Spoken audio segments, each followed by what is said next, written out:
All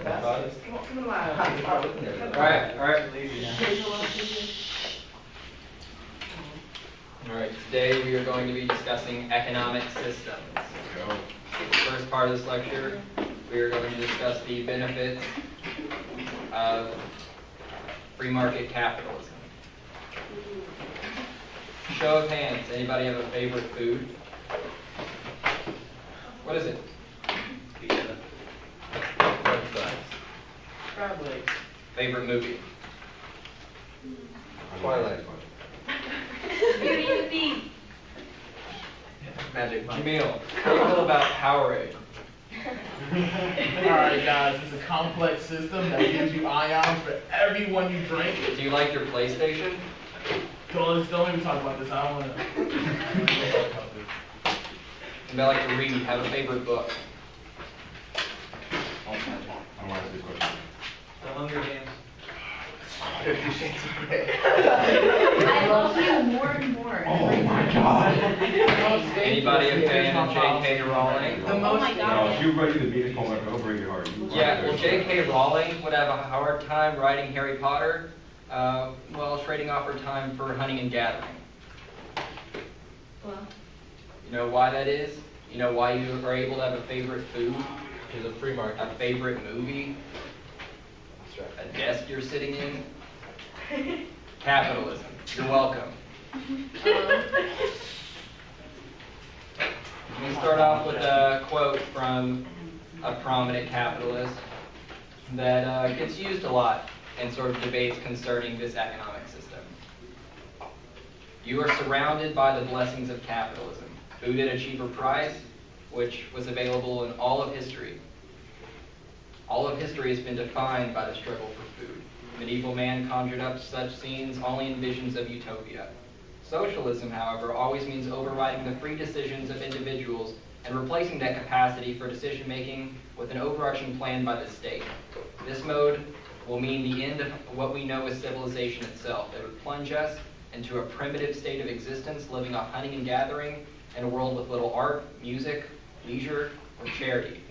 Nor is any form of socialism capable of providing for the needs of the world's 6 billion people, so the population would shrink dramatically and quickly in a manner that would make every human horror ever known seem mild by comparison. Nor is it possible to divorce socialism from totalitarianism.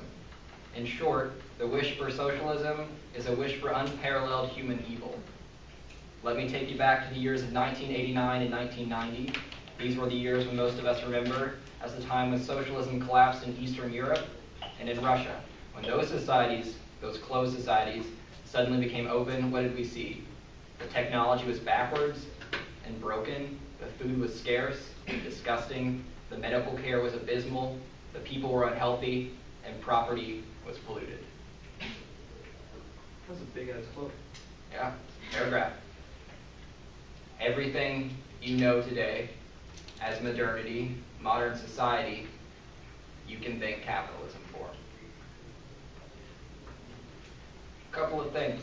Let's initially know what we're talking about. What is capitalism? Can anyone help me out? Yep. Jamil? Oh, okay. It's a system where we are the value of what we actually produce. Sure. Anybody have anything else to add?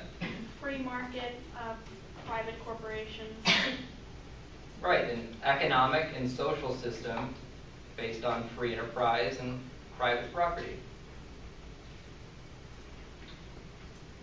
This arose during the Renaissance and the Enlightenment, in contrast to the period before it, which was known as the Dark Ages.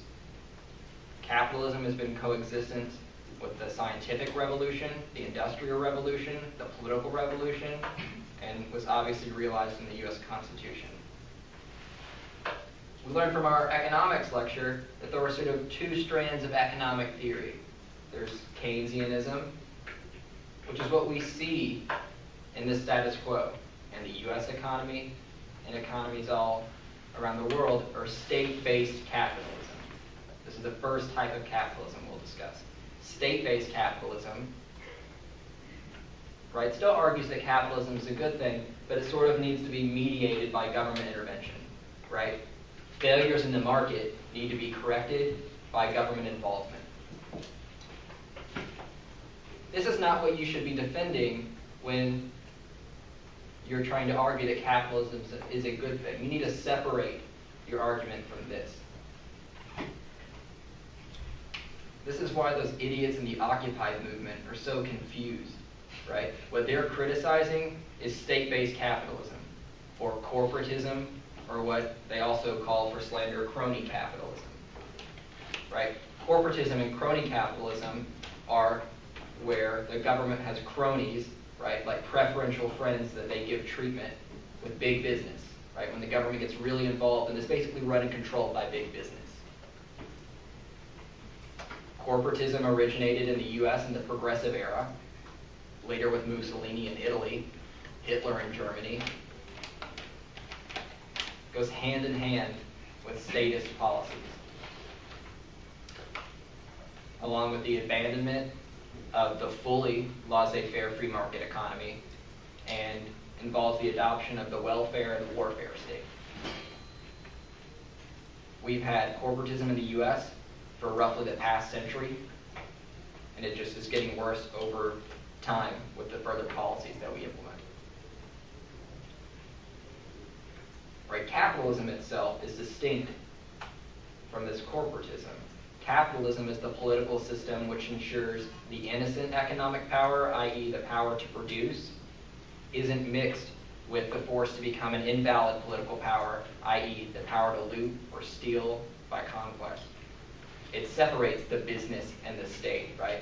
It creates two separate spheres, the spheres, the public and the private, so businesses can actually be regulated. Neither any of our two recent political movements, the Tea Party movement or Occupy, really grasp this concept when they say or they preach against capitalism. What they're really talking about is corporatism, because that's what we all know today as capitalism. In the world today, we don't really have an example of this laissez-faire system. We all have mixed economies, where we have certain sectors of our economy that the government controls, certain sectors that are sort of left to their own devices. There's not really a clear line, right? It's not complete and utter socialism or authoritarianism, but it's also not complete laissez-faire. These are states like the US that still have high controls and regulations and taxes. Now, the alternative that you want to defend when you're trying to argue that the system of capitalism is good, great, and awesome is the Austrian theory, laissez-faire capitalism, right? Truly free market. Adam Smith described as the invisible hand of the market, right? There's no involvement, there's no intervention. The market is left to its own devices. It sets prices at equilibrium. It knows what the optimal cost of things are. And if things go bad, it fixes it, right? There are winners and losers. That's how businesses and corporations learn and adjust. Isn't that sometimes cause problems, like the whole deregulation of the banks and like people can more like exploitation or whatever because of the whole do whatever you want to market? Well, I would suggest there's a further problem with central banking in the first place than some miniature regulation. And there probably is problems with implementing certain regulations and keeping out some others, right? It gets pretty complicated rather than just complete deregulation. Let's talk about our first reason that capitalism is good. Quality of life. Statistical trends show that countries that represent more economic freedom have a stronger quality of life via material comfort, freedom, and more access to knowledge. It also does not constrain but allows personal altruism, right? The market's form of humanitarianism, i.e. charity and nonprofits. And also there's a very strong correlation with liberal democracies and respect for human rights versus systems of government where the state has significantly more control. Trends will show the opposite with a lack of respect for human rights among their populace. What do we think the sort of common argument against capitalism in the context of quality of life is? Anyone tell me what a lot of people responded and said? The one person has an awesome quality of life, but the bottom person has an Right, inequality. Common response is, yeah, but there's the rich and poor gap, and that seems really bad. Couple of reasons. This is, one, not significant, and two, not really true. The market economy is the least unequal, and where inequality is the least harmful. To remove all inequality means essentially all power goes to the state to make those determinations. Let's give an example. Under the regime of Mao Zedong, 20 million dead. We have global statistics and trends that show this global gap between sort of developed, and underdeveloped countries really just reflects the success of those countries that have embraced capitalism and the failure of those that have not. Is really what that gap shows. Not that capitalism itself represents a system of inequality. Yes, it does exist, but for a reason, right? Inequality for attainability, inequality in that that's how humans operate. Humans are distinct, right? There are those that will strive for success, and hopefully that gets modeled. But before you even really need to start to answer any of those questions, just look at how disastrous that the attempts to remove inequality were in the 20th century to impose equality. Farmers in Leninist Russia were prosecuted and killed. Tens of millions died under the communist rule in China. And after all the oppression and suffering, still no equality. The contrast in financial wealth has been greatly reduced since the beginning of capitalism and when you look at today statistically. And that was not due to any government or any deliberate attempt to promote equality. It was achieved by capitalism.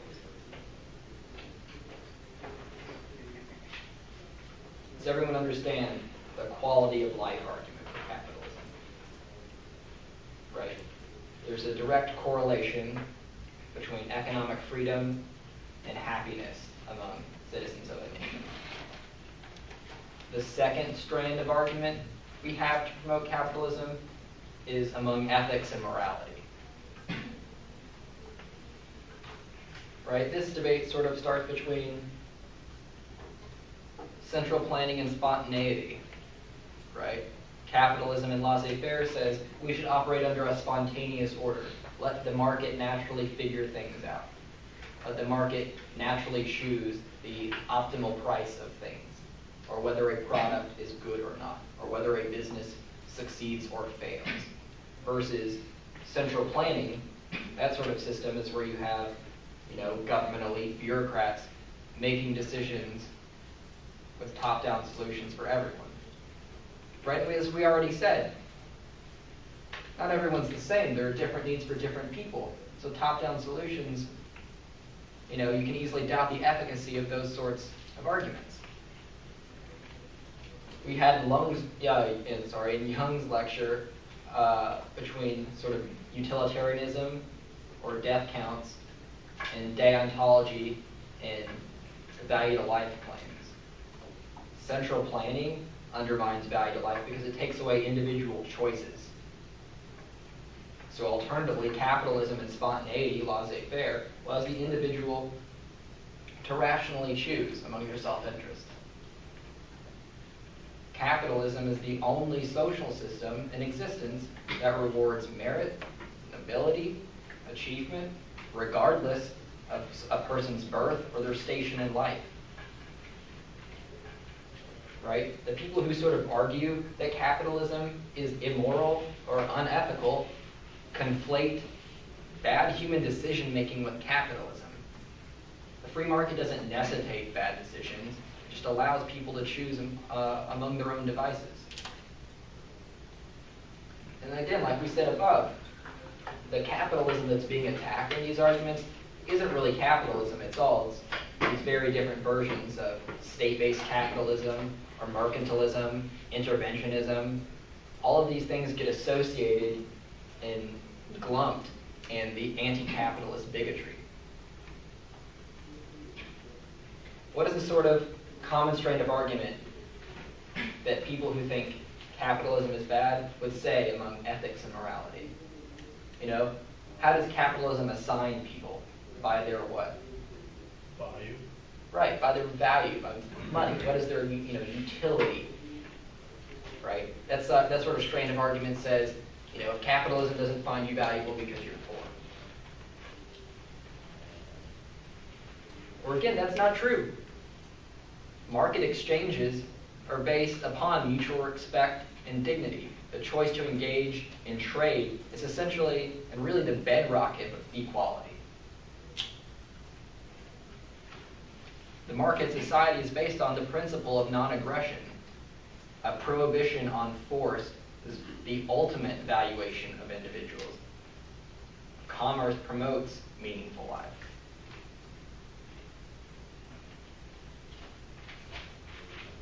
A third argument for capitalism. It solves poverty.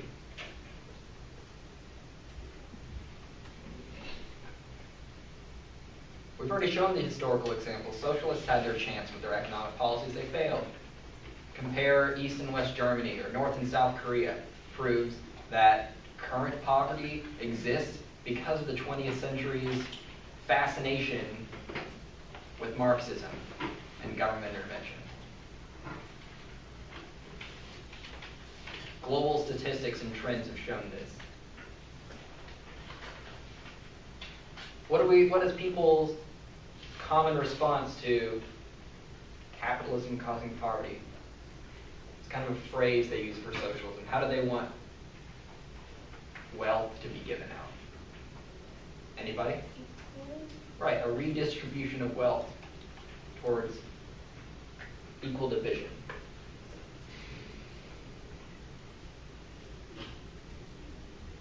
That just makes everyone equally poor.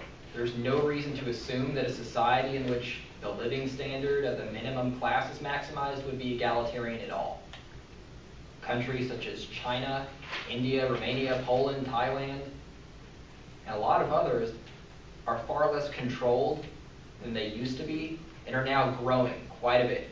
You hear all the time in the news about how the Chinese are doing, constantly growing their economy. And also constantly becoming more capitalist. This has unleashed tons of pent-up human energies and made a fantastic difference in the ability of these people to integrate themselves into the worldwide division of labor. This has meant rising incomes, better diets, less starvation, less disease, better sanitation, falling infant mortality rates, longer lifespans, and more economic opportunities for people globally, not just the rich.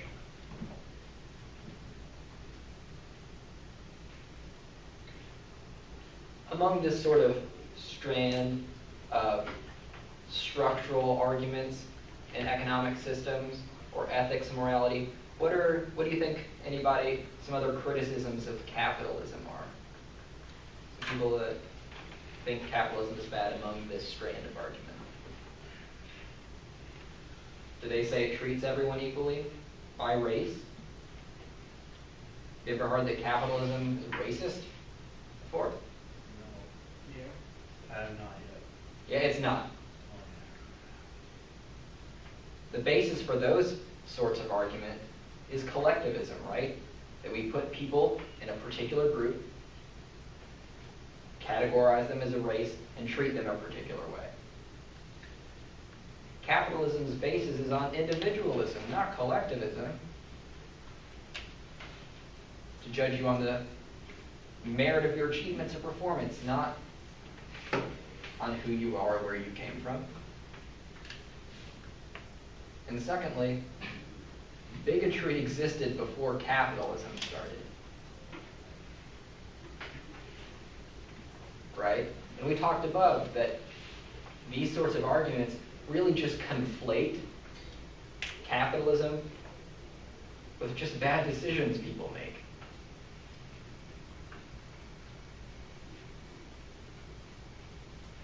How about how capitalism treats people of another gender? Sort of goes along the same argument. Patriarchy doesn't preclude socialism. Patriarchy is also a communal system, a collectivist system that emphasizes the needs of a particular group. And as we've already made the distinction, that's not how capitalism operates.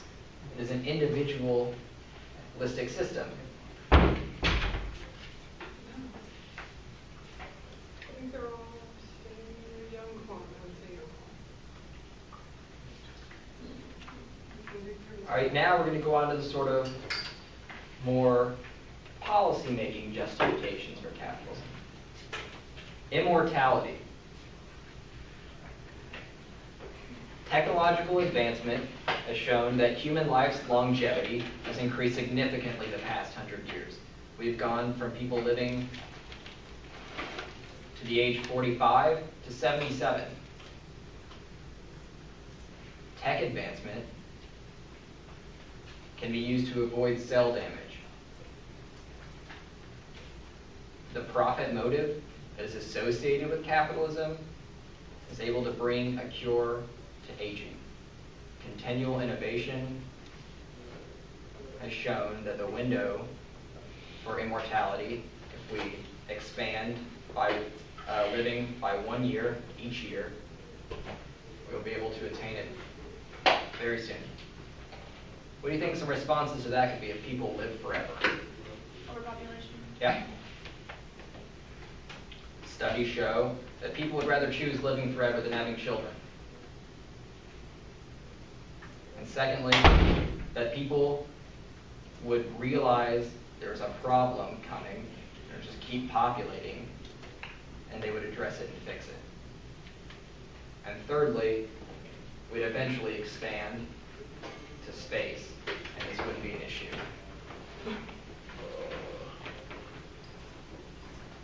Could socialism allow us to do this? Hell no, it can't.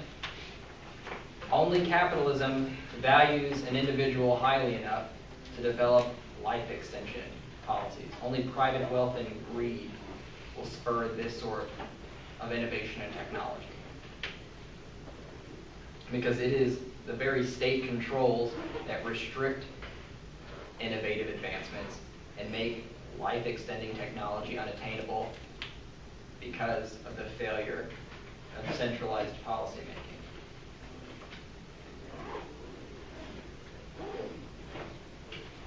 Another argument. Capitalism is able to solve conflicts. International war. Free trade, one of the central tenets of this economic and social system, says that as we become more interdependent, countries rely on each other more. It raises the cost of war because conflict destroys wealth. It is statistically significant that there is such a thing as a capitalist peace. There's been a massive decline in interstate conflict because of the way wealth is generated today. Conquest is a lot less valuable. Is that true for only large scale? Excuse me? Is that only true for large scale, like nation states, or is it true for like individual or smaller levels? Are you talking about intrastate conflict, like within states? Sure. Or could you apply it to an individual level? This applies to the international sphere. But can also be applicable to any human interaction in a capitalist frame, because commerce and trade is the ultimate promotion of equality, some mutual respect and exchange that is trade.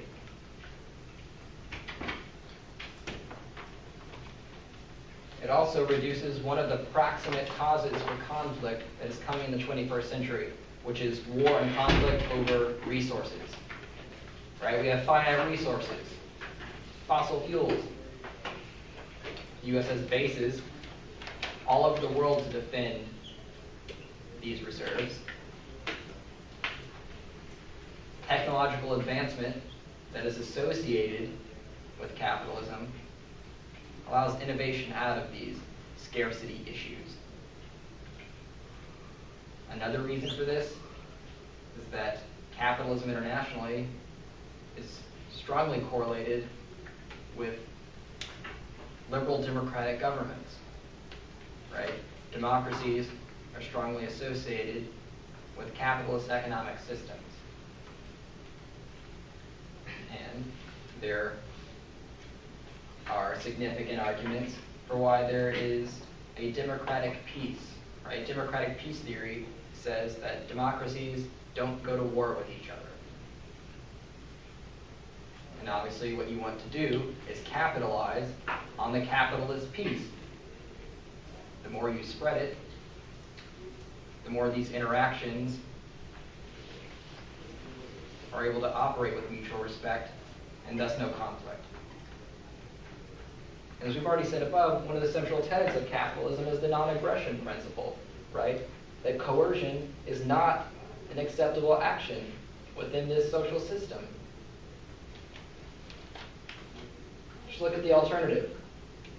20th century, from 1917 to 1987, Marxist regimes murdered over 110 million people. Cambodia, Soviet Russia, Nazi Germany, Maoist China. They've murdered more people in the 20th century than World Wars I, II, Korea, and Vietnam combined.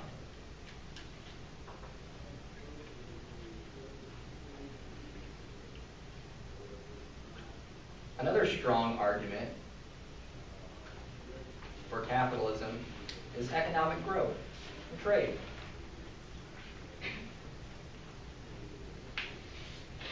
Right? This profit-seeking motive for wealth generation leads to prosperity. Capitalism has been blamed for a lot of economic crisis. It's been blamed for the 2008 recession. We've already discussed this above. It's not capitalism. It's whatever name you want to use. State-based capitalism, interventionism, crony capitalism, or corporatism. None of those are what you want to defend in these types of arguments. The pervasive anti-capitalist bias that exists in the world today incorrectly correlates a lot of their capitalism bad arguments with corporatism and crony capitalism. So no, capitalism is not to blame for the U.S. decline from 2007 to 2009. It's corporatism and the mixed economy that we have and cronyism that did that. And also the justification for the later bailouts that we had. We learned this from our economics lecture earlier, that government intervention just creates moral hazards, right? It undermines the business cycle and monetary policy, i.e. the Federal Reserve. The business cycle states that the economy naturally oscillates. But when government intervenes, it upsets the business cycle, which is where we have a lot of our bubbles and booms and busts. Also, there's a strong correlative effect between value convergence internationally between countries and trade. Economic globalization and political globalization, right? As countries trade with one another, you learn more about other people's cultures. The values that this spreads are respect for human rights and liberal democratic governance. As the political globalization, a convergence of values internationally among people who trade with each other. And obviously the economic globalization is around a free market economy.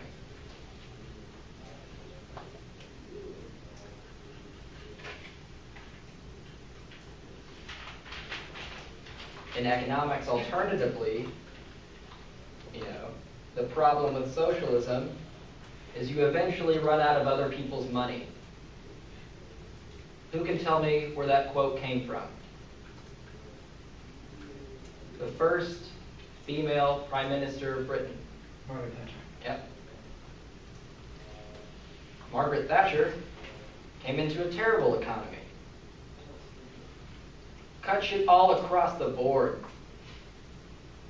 Everybody hated her. Massive unpopularity. She let it go. Kept implementing the same sorts of policies because principally she knew it to be right. Britain's economy, a few months later, awesome. Because of those sorts of laissez-faire policies.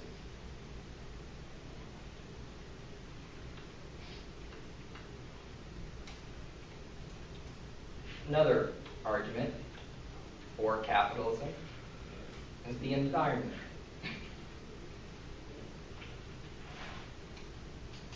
Greater wealth, greater prosperity leads to the ability to protect the environment.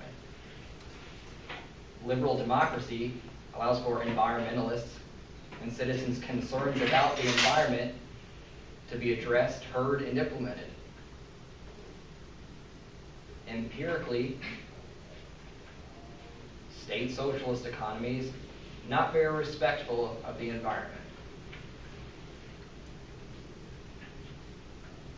Because information is widely disseminated and dispersed in a free society, companies have to adhere to environmental standards if they want to maintain their reputations.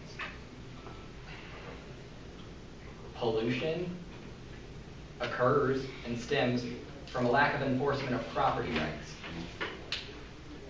This is associated with weak legal frameworks that came from Roosevelt in the Progressive Era, and an inability of the high courts to enforce property rights. Damaging the environment in a socialist world is a good example of the tragedy of the commons. Under communal property ownership, where no one is responsible for a natural resource, no private entity, the inclination is for each individual to abuse or deplete the resource before someone else does it. What do we think the sort of prominent response from anti-capitalists would be to the environmental argument? Anybody? What about businesses running amok and not being regulated? I was about to say. Yeah. Capitalism is what allows for the segregation of public and private spheres, that actually allows regulations in the first place, right? There are no separate spheres in government-run sectors of the economy.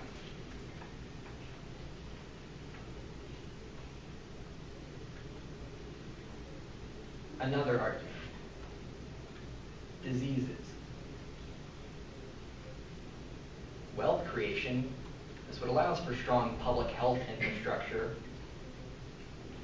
and technological innovation, vaccinations, to be able to address infectious diseases. Capitalism, including greater income per capita, greater wealth among a nation, i.e. GDP, higher levels of education, increasing legal and public infrastructure, and medical advances are all reasons why capitalism would be able to more effectively than any other system, combat diseases.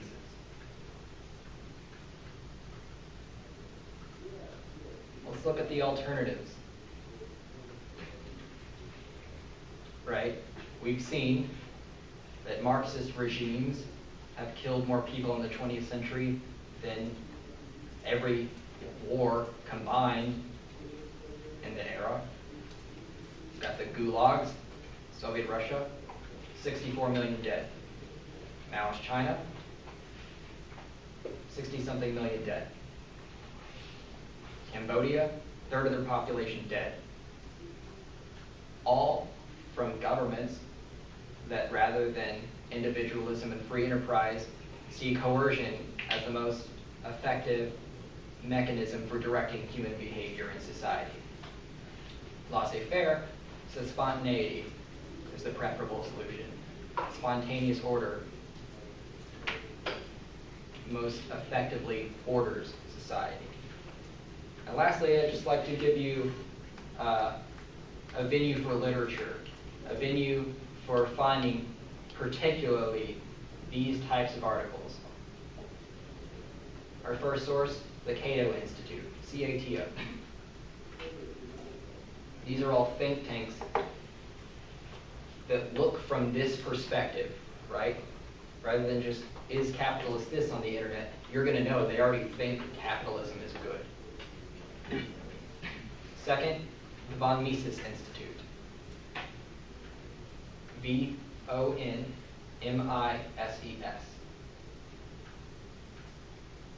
Wait, what was the first institute? Cato? Cato.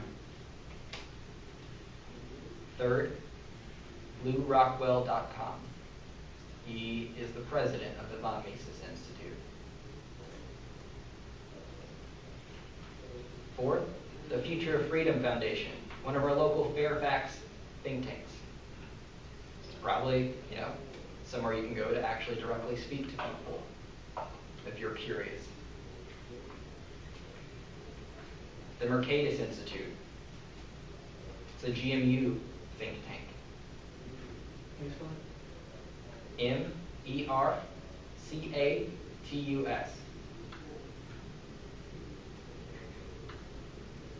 This is funded and strongly correlated with the GMU Economics Department. The Freeman Magazine.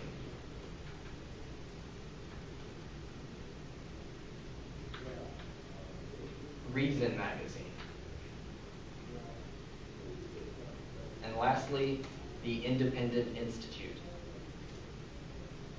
These are all the prime think tanks for these types of arguments.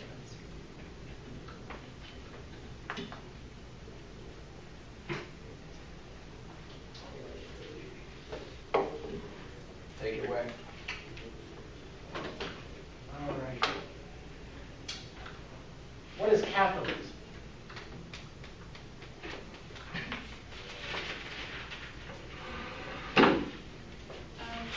Free market, private, anyone can start a business or engage in the economy. Anybody else? The social system.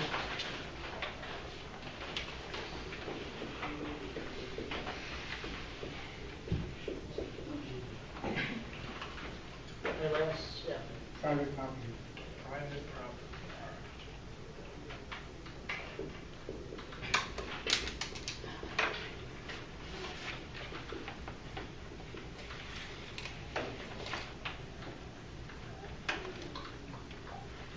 Is that all? So, none of these are incorrect. But from someone, when you hear people who criticize the idea of capitalism, even though these are all correct, these are structural definitions of capitalism. Critiques of capitalism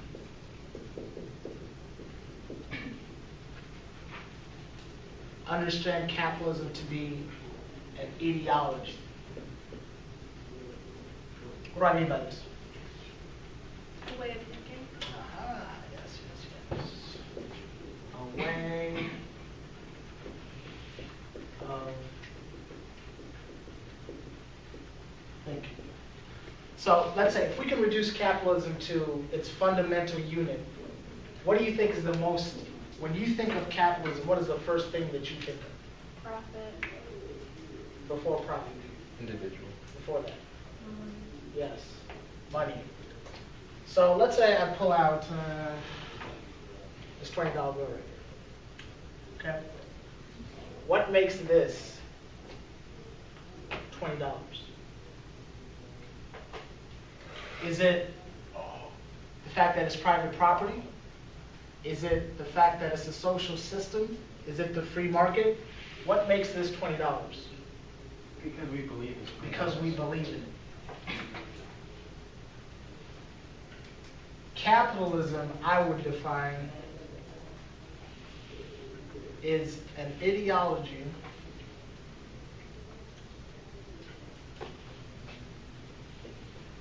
that promotes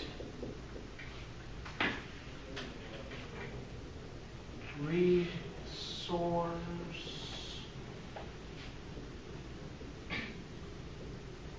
consumption. So what do I mean by resource consumption? Understand that we just defined it in the sense of money, sure, but give me an example of resource consumption other than money. Yeah. Dependence on oil. Dependence on oil. Anything else? The assembly line, mass production. Like what? Give me a good. Oh, like one example, I don't know, cars, steel, plastic. Anybody else? Food. Food. Okay. When critics of capitalism, like I said, when we define capitalism, we choose not to, it's not that these things are not true, but we come from it, we come to understand capitalism from an ideological standpoint. So what do you think would be the earliest example of capitalism?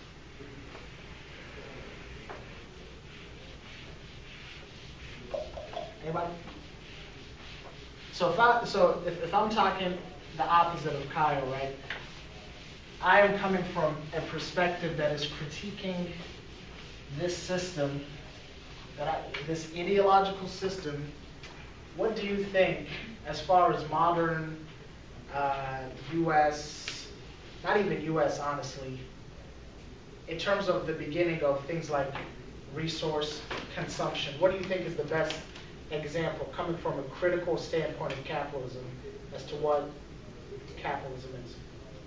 Manifest destiny. Okay, now you're way from that. Okay. Maybe not the first, but All right. Industrial Revolution. before that. Remember, this is a critique of capitalism. Civil War. Before that. The right before the Renaissance, like the Black Plague area. Before that. Actually, after that. I don't know. Actually, well, no. Technically before that, but the example I'm looking at is after that. I know now. Slavery? Yes. Let's go. This doesn't mean you have access to the drop lines. When I say slavery, what? Now, let's observe slavery. What made slavery profitable? You're not paying for labor. Not paying for the labor.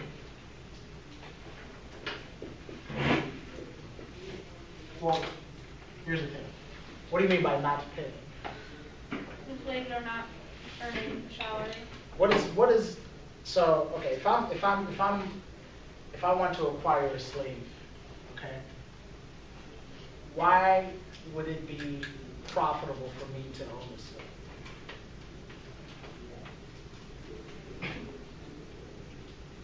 It could produce things or, produce something you could sell without costing you anything except for the materials.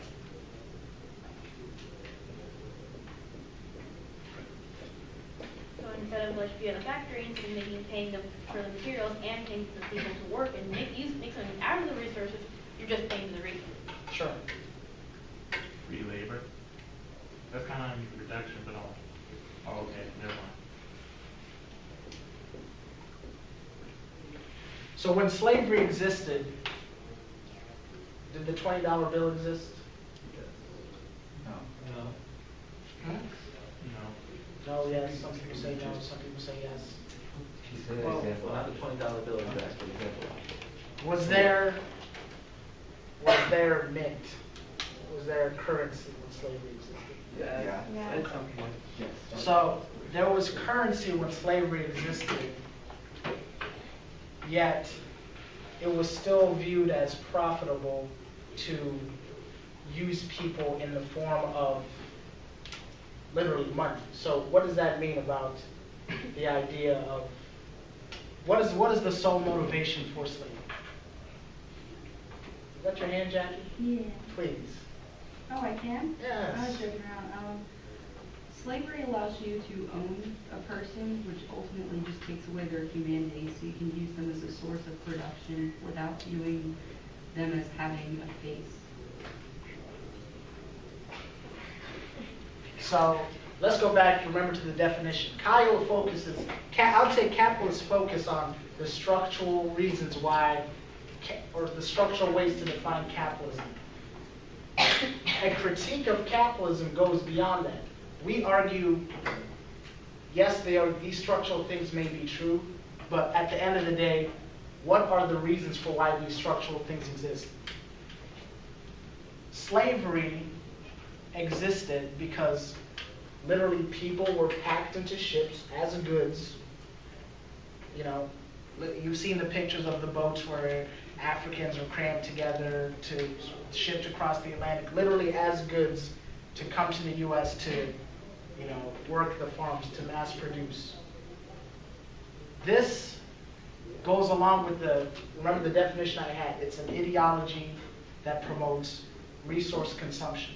This is an early example of what some critics of capitalism say are the roots to why capitalism existed. What if we talk more modern terms? Like I said, I'm not focusing on money, because to me, when I define capitalism, it goes way beyond, what the money is, the actual monetary value. So let's say, think about modern conflicts today. If I say North Korea, what comes to mind? South Korea. All right. If I say, I don't know, Kim Jong-il, or, okay, if I say North Korea, Iran, what do those two things have in common in relation to how, let's say, the government of the United States views those countries? Is that your hand? Are you raising your Oh, hand? no, I'm just. Unloved. Unloved. Why? What is our main concern with North Korea and Iran? They're dangerous because they have nuclear weapons and don't like us. Aha, nuclear weapons. Let's talk about that.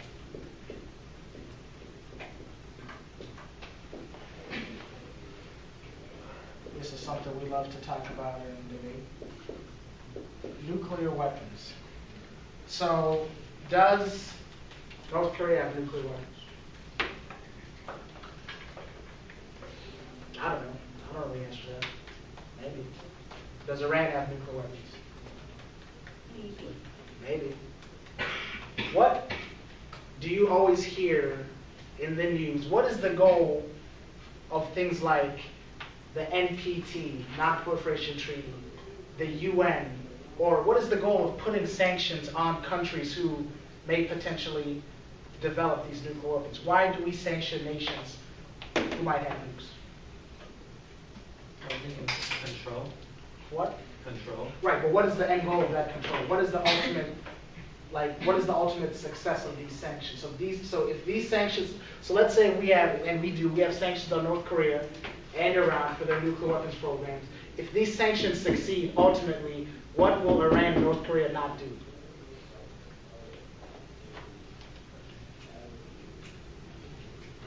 Use their Huh? Navy weapons.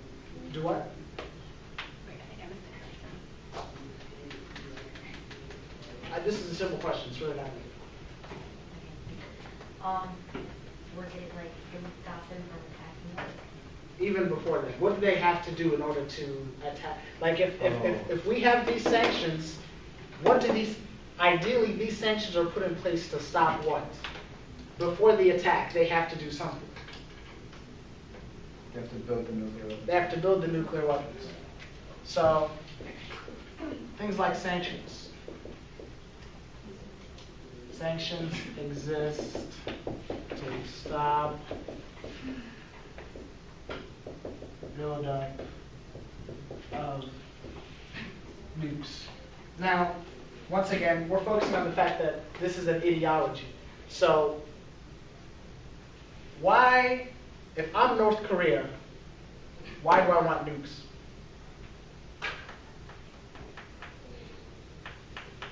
Or if I'm Iran, why do I want nukes? protection.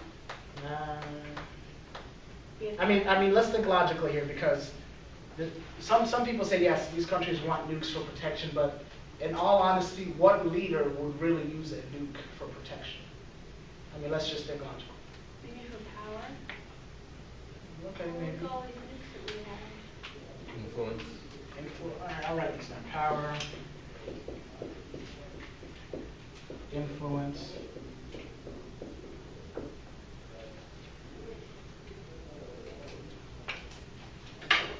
Anybody else? So how about this? Would there, if you are North Korea, if you're Iran, do you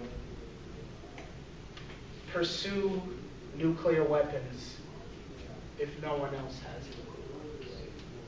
What is the incentive to pursue nuclear weapons if you're one of these countries? To gain control.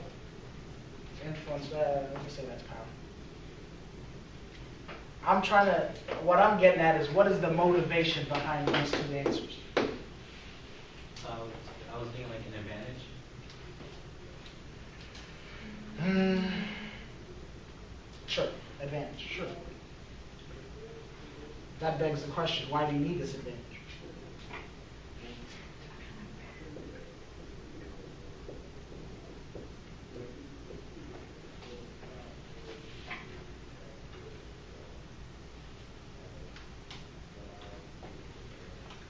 The answer is capitalism.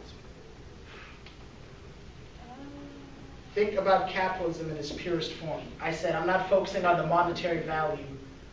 If capitalism is defined as an ideology that promotes resource consumption, aren't nuclear weapons resources?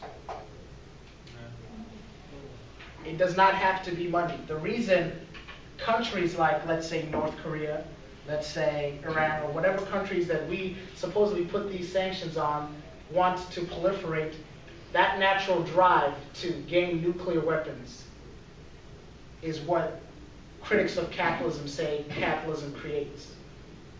It is an ideology that promotes resource consumption. Once again, we're not talking about money, we're talking about resources. Anything that can be potentially seen as a good that can benefit. So that's why these answers, power and influence, they're not wrong.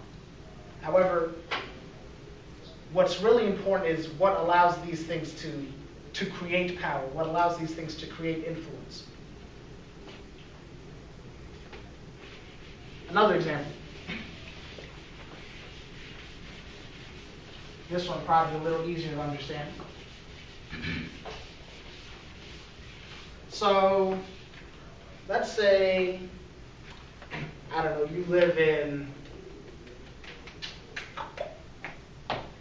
inner city Detroit.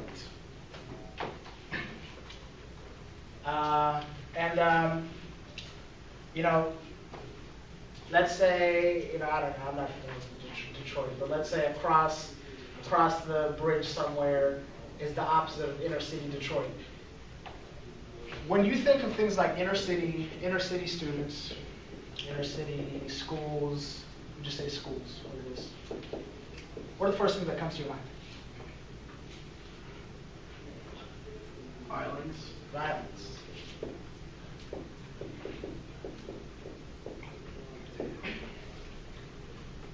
Corporations. Explain.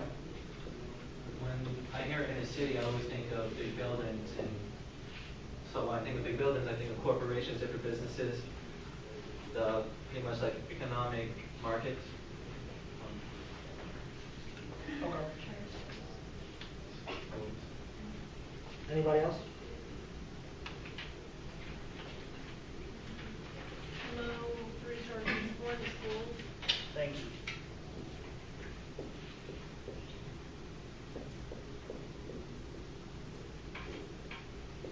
This should be something that resonates with a lot of you in this room.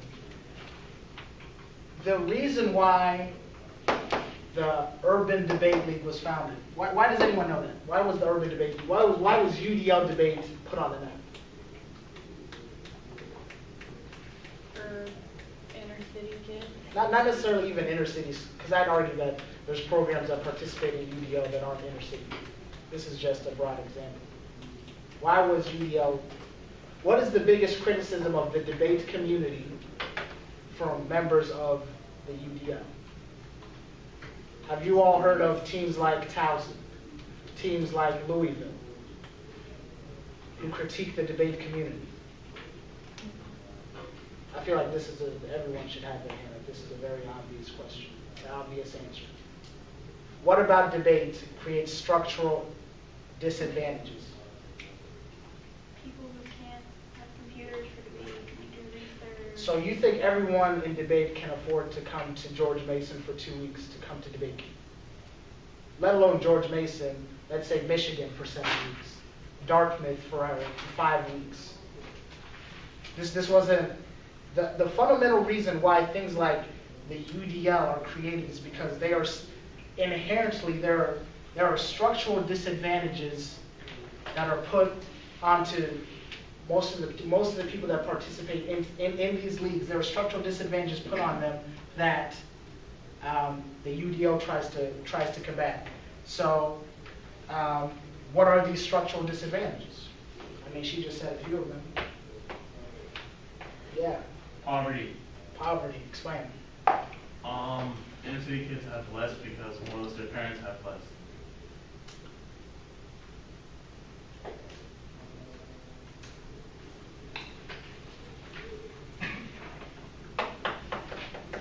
Anybody else? Yeah. Crime. Explain. It's more dangerous inside the city. I wouldn't even, if I had a laptop, I wouldn't even bring it to school because I feel like it's stolen. Yeah. Pollution. Or you can say your environment. It's like you're trying to spell out He is. You know, I Let's think see. New York Let me has see. more. Let me think something else. Oh. What debate league do y'all do? JUDL. Hmm? JUDL. What does that stand for? Jersey Urban Debate League. Why do you think this debate league was created? For the urban. Why? For inner city poverty. Why? So you have a better chance. Also, you have a fair chance at capitalism. You have a fair chance. Why before this league was created was there not a fair chance? Because our value was already stuck from our parents, what they success from us was already stuck at 0. So what they passed down to us was 0, and what we was in the city was only producing 0. So there was nothing to really produce outside. So Gesher started too. Sure. Proponents of critiques of capitalism say not only is capitalism an ideology, but it is one that oppresses necessarily because if you trace it back to things like slavery, it is the way capitalism is maintained. Well, first of all, who maintains capitalism? Let's say that. The mindset, people. Now let's switch from the ideological standpoint and let's talk about the structural benefits of capitalism. If we're talking about things like money, those things that you listed for, money, private sector, et cetera, who controls capitalism? The companies and us as people, as government, privatization, you could say. Sure. Rich, white, straight man. Rich, white, straight men. Okay. You have your hand up? I was gonna say government. Okay. Someone tell me, since it's election season, how many how many presidential candidates do you think have won the election but lost fundraising to become president? Zero. In fact, Barack Obama, interesting fact, his last presidential campaign set the fundraising record ever to ever have fundraised during a political campaign in order to become a president. Yeah, your hands up. Sure. Just keep going. So here's my question. So if it's true that capitalism functions in a democratic society, and a democracy is one in which every person has equal vote, every person has fair representation, etc. If our elected officials are the ones with the most resources and the ones with the most financial contributions, what does that mean about the people we put into control to make these decisions on behalf of us in this democracy? You're saying it like Obama won the election because people donated money. But that's not true. People donated money to him because they thought his political views were accurate. No, I mean, I'm not discounting the fact that there's people who actually believe in his political campaign, but it's also, I think, absurd to do away with the statistic that no one ever wins the election without the most campaign dollars. I don't think it would be wise to ignore that correlation. Is all I'm saying. No, I agree with you. There's still people out there because, in fact, if you look deeper into even fundraising, for example, right now, I think Obama's average political contributor contributes less than $100, whereas Romney's average contributor contributes, $1,000 and more. So obviously, it's like, each person targets a different part of the population. Yeah, but it's also true that without funding and resources, you don't win the election. So my question is, what does that mean? If my question is, what does that mean if it's true that, like Kyle said, I won't deny democracies don't fight other democracies. You don't have Mao Zedong in a world of democracies. You don't have, Stalin, Lenin in a world of democracies. But what is it true about the people we elect to lead democracies? What is it true based upon the examples given? Yeah. They're usually higher in the capitalistic system. They're usually higher in the capitalist system. So when you made the argument that it was passed down from, your parents, probably from, grandparents, et cetera, you could probably trace it back. What do you think? Okay, I guess a better question would be, why do you think it's an effective? Why do you think it has been effectively been passed down from generations to generations to generations? Because more or less you're at an advantage, so you could pay for things like GMU to enhance views and be progressive further than people who can't afford to actually pay things like that. Right. So let's say I go to DC. I get off Union Station. I walk DC. I find Joe underneath a bridge. Joe has no money. Joe's living underneath the bridge. Can Joe really contribute politically to make decisions, to make changes Can Joe contribute to his family? Can Joe, does Joe have the resources to get himself out of, I guess, poverty? It'd be really, really difficult. It'd be really difficult. Now, one thing important to note about critiques of capitalism is, I'd say the disadvantage to the critique of capitalism is there is a lack of an alternative to the capitalist system. Because currently, the alternatives are Mao, Stalin, Lenin, gulags, which most people aren't necessarily going to agree are a good thing. That is why it is important to view capitalism not necessarily as a structural system, but as an ideology. The fact that you're critiquing a system that has probably existed since the beginning of man means that inherently you're probably behind the ball. But this goes back to the first question I asked. What makes my money anything? What is the reason nuclear weapons are profitable? What is the reason?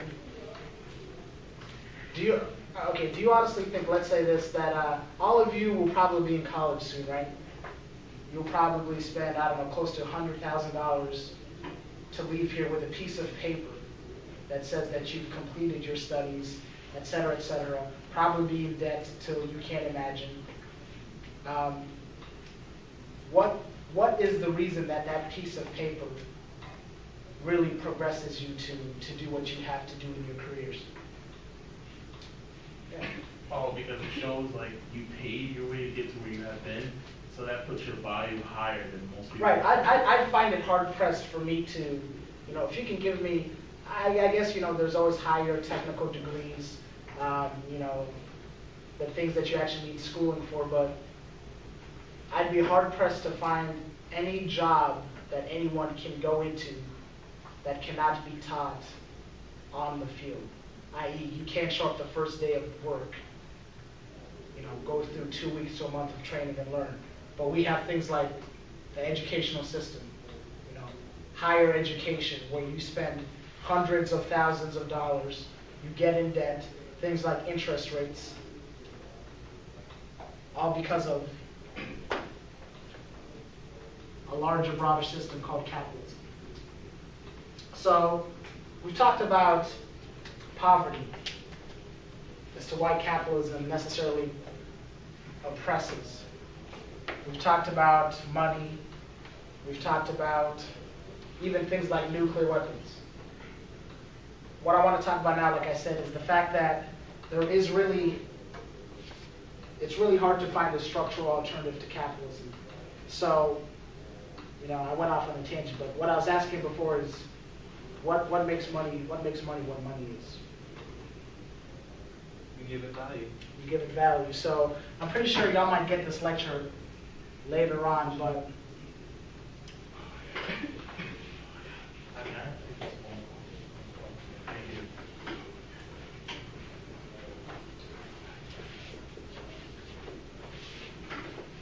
what does it mean to, I think I spelled that right out. What does it mean to psychoanalyze? Anyone know? What does it mean to perform psychoanalysis? If someone says they are psychoanalyzing X, what does that mean?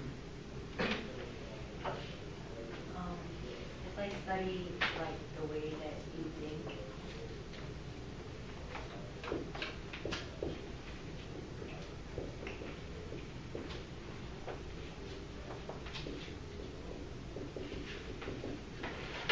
Anybody else?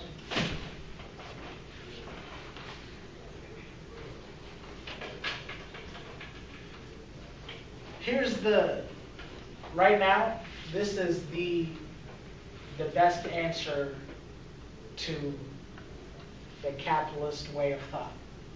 Now, the problem clearly therein lies is that this is not a structural answer. This does not answer, well, what happens to the private sector in a world without capitalism? This does not answer that. well, I guess it answers it indirectly, but it does not give you as structural answers as to what replaces capitalism. However, it is a powerful answer because if we reduce capitalism to its most fundamental principle, we get money. And you ask, why does money create value?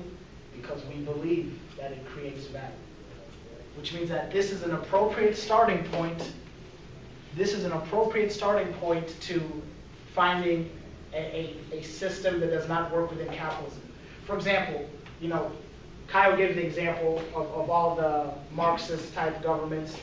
The problem with Marxism is not that Marxism necessarily entails, first of all, what's the difference between Marxism / communism and socialism?